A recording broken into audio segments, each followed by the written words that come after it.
দিনের শেষে কত আলো ছায়া বৃষ্টি এসে ভিজিয়েছে যখন তখন ভেসে গেছি কে যে কখন, তবু আবার এসেছি মোরা পেরিয়ে জীর্ণ জরা আলো হাসি গানে ভরা পরম্পরা।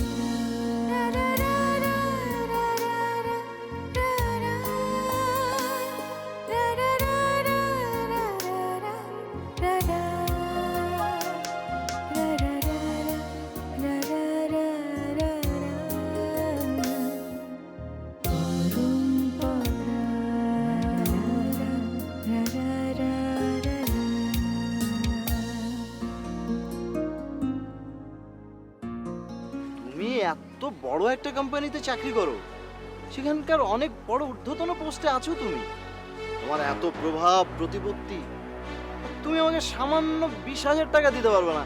এটা এটা এটা কেউ বিশ্বাস করবে বলো? কোথায় গেছে বা যাবে তুমি কিছু জানো? না তো ভাবি। ইমন কোথায় বাইরে যাবে সেটা জানার তোমার দরকার ছিল না? ভাই এটা কেমনে আবার, রফিক তো নিরীহ মানুষ। কালকে আবার যাব। তুমি ফর নাথিং কষ্ট করছো। যারা নিজে থেকে চলে যায় তাদেরকে আর খুঁজে পাওয়া সম্ভব বলো? তবু আমার রেসপন্সিবিলিটিসগুলো তো আমাকে পালন করতেই হবে, তাই না? বাহ, তুমি বাইরে থেকে ফিরে এসে ভালোই কিন্তু একটা কাজ জুটিয়েছো। সুজানাকে আসতে বলেছি, ওর সাথে গল্প করলে দেখবে এমনি মন ভালো হয়ে গেছে। লাবণী কি বলতে চাইছে? আই মিন, ওকে আমাকে টপকাতে চাইছে? এক্সকিউজ মি, হ্যাঁ সে বলবে। Laboni, carry on.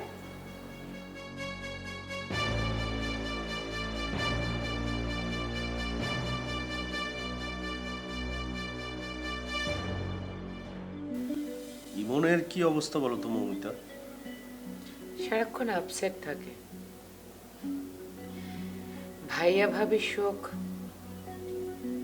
ও এখনো রিসিভ করতে পারেনি। কি করা যায় বলো তো? আচ্ছা, জানো কি হয়েছিল? তো ঐশীর স্কুলে চলে গিয়েছিল। আমি তো ভীষণ ভয় পেয়ে গিয়েছিলাম। ভাগ্যিস স্কুল ছুটি হয়ে গিয়েছিল, তা না হলে তো দেখা হয়ে যেত। ইমরান, এভাবে চলতে থাকলে তো ও একদিন ঠিকই ভাবিদেরকে পেয়ে যাবে। ওকে এরকম ছাড়া রাখাটা ঠিকও হচ্ছে না। উফ, কি যে করি। আচ্ছা, একটা কাজ করো না, ওকে অফিসে বসতে বলো। হ্যাঁ, সেটা আমি ভেবেছি। একটা কথা বলি, ওর বিয়ের ব্যবস্থা করো, তাহলে দেখবে ওর সম্পূর্ণ কনসেন্ট্রেশন ঘরের দিকে চলে আসবে, তখনও তোমার কন্ট্রোলে থাকবে। এটা ভালো বলেছো। দেখো, মার সাথে কথা বলো, মা কি বলে। এটা কি খালি আমার ইচ্ছা? মায়েরও একই মত। কিন্তু তার আগে তো ওকে সেটেল হতে হবে, মানে অফিসে বসতে হবে। এমনও হতে পারে অফিসে বসার পরে ওর মাইন্ডটাই চেঞ্জ হয়ে গেল। এনিওয়ে, মানে তোমাদের কি পছন্দ করা কোনো মেয়ে আছে? আমি মনে মনে একজনকে ঠিক করে রেখেছি। কে? পরে বলবো।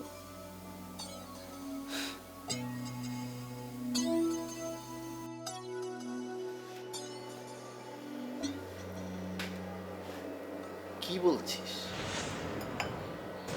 তুই তো আমাকে চিন্তায় ফেলে দিলি। তুই ঠিক শুনেছিস তো? হ্যাঁ ভাইয়া, মেজো ভাবি আমাকে এই কথাটা বললো। মেজো ভাবি আসলে ইমনকে তার নিজের দলে টানতে চাইছে। সেটা হয়তো শারমিনের কথা ভেবেই। কিন্তু শারমিন ভাবিকে নিয়ে মেজো ভাবি যে প্ল্যানটা করেছিল সেটা তো সাকসেসফুল। তাকে এই বাড়ি থেকে বের করতে পেরেছে। এখন যেটা করছে, ইমনকে নিজের দলে ভিড়তে চাইছে, যাতে করে ওর দলটা ভারী হয়। তার মানে তোর ভবিষ্যৎ নিয়ে ভয় আছে? আমার ভবিষ্যৎ? কেন ভাইয়া? মৌমিতার যা মতিগতি দেখছি, তাতে তোর অবস্থাও শারমিনের মতোই হতে পারে। এই কথাটা তো ভেবে দেখিনি। আচ্ছা, মৌমিতার কথা শুনে তুই কি বললি? আমিও সুজানার কথা বলে দিয়েছি। গুড, এই তো তোর মাথা খুলছে। এ কথাটা তো আমি ভেবে দেখিনি। তুমি একটা কাজ করো ভাইয়া, সময় সুযোগ বুঝে সুজানাকে এ বাড়িতে পাঠিয়ে দিও। ঠিক আছে, কিন্তু সুজানাকে সেই কথাটা আমি কিভাবে বলবো? তুই বরঞ্চ ফোন করে দিস। আচ্ছা, আমার একটা কথা জানার আছে। কি কথা ভাইয়া? গয়নাটা কি সত্যি শারমিন চুরি করেছিল? নিশ্চয়ই। কেন বলো তো? আমার হিসাবটা ঠিক মিলছে না। হিসাব নাই বা মিলল, তাতে কি যায় আসে? আলটিমেটলি বিষয়টা তো আমাদের পক্ষেই গিয়েছে। আমাদের পক্ষে আসাটাই শেষ কথা নয়। আজ হয়তো আমাদের পক্ষে এসেছে, কিন্তু কাল সেটা আমাদের বিপক্ষেও যেতে পারে। এখন পর্যন্ত যা কিছু ঘটেছে সেগুলো আমরা আমার পরামর্শ নিয়েই ইমরান করেছে,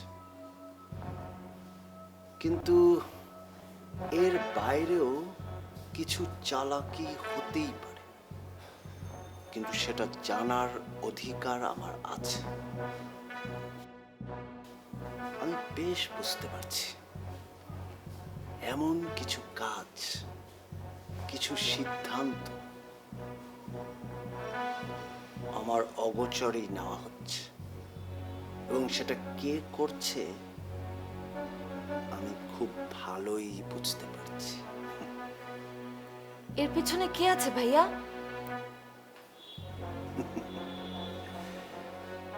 মৌমিতার মা, মিসেস রুনা।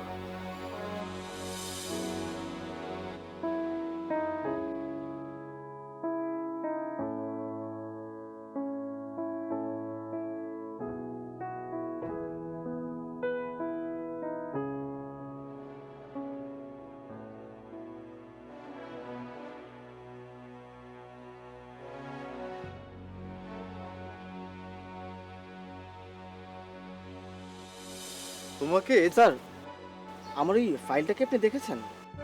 কোন ফাইলটা বলতো? ওই যে আমার বিজনেস প্ল্যান, মানে যেটা আমি আপনাকে অফিসে দিয়েছিলাম। ও হ্যাঁ হ্যাঁ হ্যাঁ, মনে পড়েছে মনে পড়েছে, দেখেছি। কিন্তু এটা কোনো প্ল্যান হলো বলো? আমার ভাবতে কষ্ট হচ্ছে যে এটা তোমার প্ল্যান না। কেন স্যার, সমস্যাটা কোথায়? এত ক্রিয়েটিভ একটা প্ল্যান।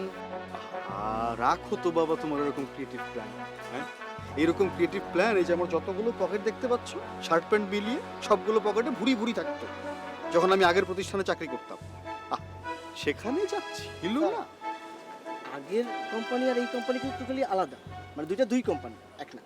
আর তাছাড়া দুইটা কোম্পানির ক্যারেক্টারও আলাদা। দেখছেন তো দিনে দিনে এই বিজনেসটা কত ডেভেলপ করছে। তুমি তুমি আমাকে এসব বিজনেস প্ল্যান শেখাতে এসো না রাতুল, আমার অনেক দেখা আছে। এসব শুধু কাগজি কলমেই লেখা থাকে, বাস্তবে কিচ্ছু না। লাড্ডু স্যার, এখানে সমস্যাটা কোথায়? এত ছোট একটা ব্যাপার আপনি বুঝতে পারছেন না? আরে বাবা শোন, পাশের চাইতে যখন পঞ্চি বড় হয়, সূর্যের চাইতে বালু যেমন গরম হয়, আবার ধরো খাজনার চাইতে বাজনা যেমন বেশি হয়, ঠিক তেমনি তোমার এই প্ল্যানের থেকে তোমার বাজেটটা অনেক বড় হয়ে গেছে। আর আমি তো আর এমনি এমনি অ্যাকাউন্টিং এ মাস্টার্স করিনি, যে কারণে এইদিকে আমার নজরটা একটু বেশিই চলে যায়। কিন্তু স্যার, প্ল্যানটা যেহেতু এক্সক্লুসিভ, বাজেটটা তো একটু বেশি হবেই। হ্যাঁ, তা তো হবেই। আর আমার জায়গা থেকে আমিও বলবো বাজেট একটু ছোট করে নিয়ে এসো। ঠিক আছে, সেটা না হয় করা যাবে। না, দরকার নেই, ছোট করার কোনো দরকার নেই।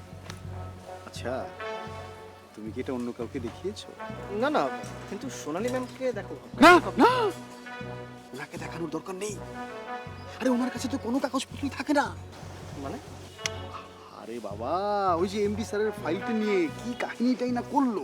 না, সেটা তো আমি আসলে জানি না। ও, তাই তো, তুমি তো ওকে বলিও নি না? না, ঠিক আছে, লাঞ্চের পরে কিছু খেয়েছো? না তেমন কিছু খাওয়া হয়নি। ঠিক আছে, চলো। ওই যে রাজীব কফি শপ দেখতে পাচ্ছ, বন্ধুর দোকান, ওখানে গিয়ে চলো, আমরা কফি খাই। বিলটা কিন্তু আমি দেবো। হ্যাঁ, স্যার কি যে বলেন, আমি থাকতে আপনি কেন দিয়ে মানে দেবে? চলো। তবে হ্যাঁ, যা আলোচনা হবে এটা কিন্তু কাউকে বলা যাবে না। না না, আপনি একদম টেনশন করবেন না। চলো চলো।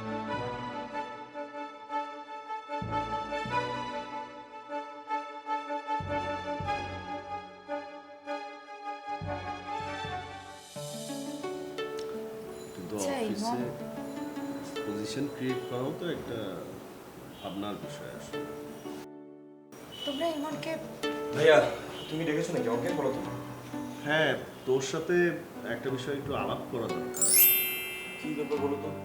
প্ল্যানটা আসলে তোর ভাবির, মানে এই তুমি বলো না।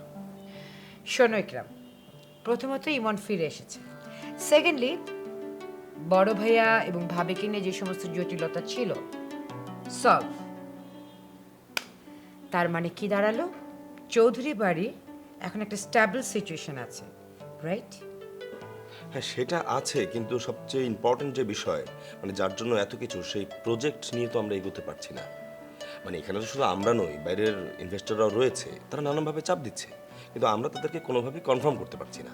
দেখ, যারা আমাদের সাথে এখন পর্যন্ত সম্পৃক্ত হয়েছে তারা কিন্তু চৌধুরী গ্রুপের সম্পত্তি এবং গুডউইলের কারণেই হয়েছে। কিন্তু সমস্যা তো অন্য জায়গায়, মানে সম্পত্তি তো এখনই ভাগ করা যাচ্ছে না। কিন্তু এখন তো বড় ভাইও নেই, সম্পত্তিতে তার কোনো রাইটও নেই, কিন্তু আমরা ভাগ করতে দেরি করছি কেন? সেটা তো তুই ভালো করেই জানিস, ইমনকে তো এখনই কিছু বলাও যাচ্ছে না। ওফ, তুই মনের জন্য আমাদের এভাবে কতদিন বসে থাকতে হবে? সেই জন্যই আমরা একটা প্ল্যান করেছি। অবশ্য প্ল্যানটা এমনিতেই করতে হতো। কি প্ল্যান ভাবি বলো তো? আমরা আমাদের সমস্ত পার্টনারের প্রেজেন্সে চৌধুরী গ্রুপ অফ ইন্ডাস্ট্রির সব প্রজেক্ট আনুষ্ঠানিকভাবে ঘোষণা দেব। আলটিমেটলি আসলে আমাদের একটা পার্টি থ্রো করা দরকার। এতে করে আমাদের পার্টনাররাও আশ্বস্ত হবে, ইমনও ব্যাপারটা বুঝতে পারবে। হ্যাঁ, এটা একটা ভালো আইডিয়া। এতে করে ইমনকে একটা চাপ ক্রিয়েট করা যাবে। আচ্ছা, এই আইডিয়াটা কার বলো তো ভাইয়া? আরে আমার মাথায় কি আর এত বুদ্ধি খেলে নাকি, তোর ভাবের বুদ্ধি। ওয়াও, গ্রেট ভাবি, গ্রেট। শোন, একটা কাজ কর, অফিসের সবাইকে ইনভাইট করে দে, আর চৌধুরী গ্রুপের এক ধরনের একটা গেট টুগেদারও হলো।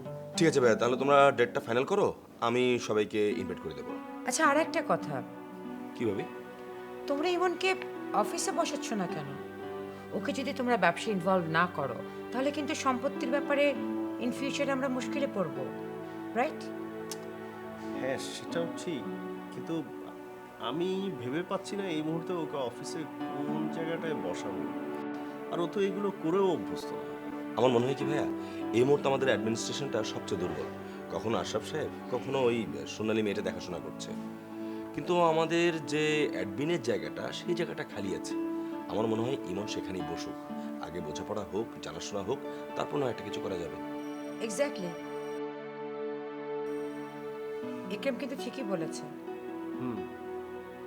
ঠিকই বলেছে।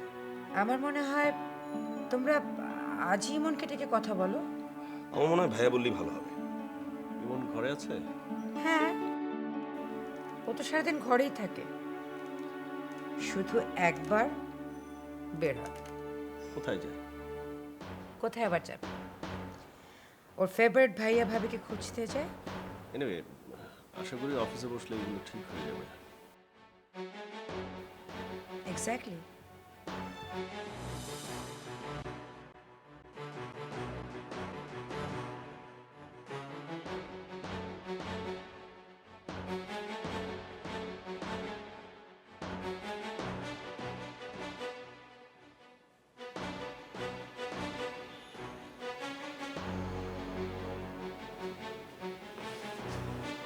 Excuse me.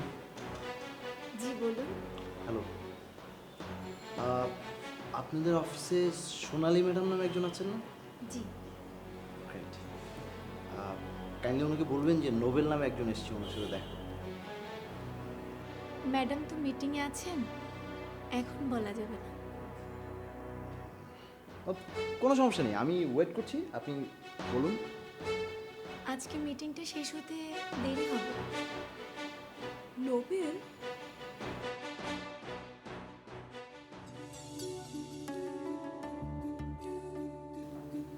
ও যদি কালাবার আসে, ওর মতো লোকের কোনো লজ্জা নেই। আপনি সোনালীকে বলবেন যে নোবেল নামে একজন এসেছিল, ওনার সাথে দেখা করতে, খুবই জরুরি, মনে থাকবে? জি। কিন্তু স্যার, অফিসের অর্ডার যদি না পাই তাহলে তো আশরাফ সাহেব আবার।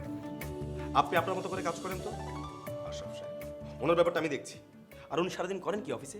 ওনাকে তো কোনো কাজ করতে আমি দেখি না।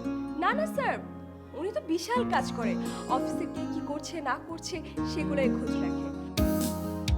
কত মেঘে ঢাকা দিনের শেষে, কত আলো ছায়া বৃষ্টি এসে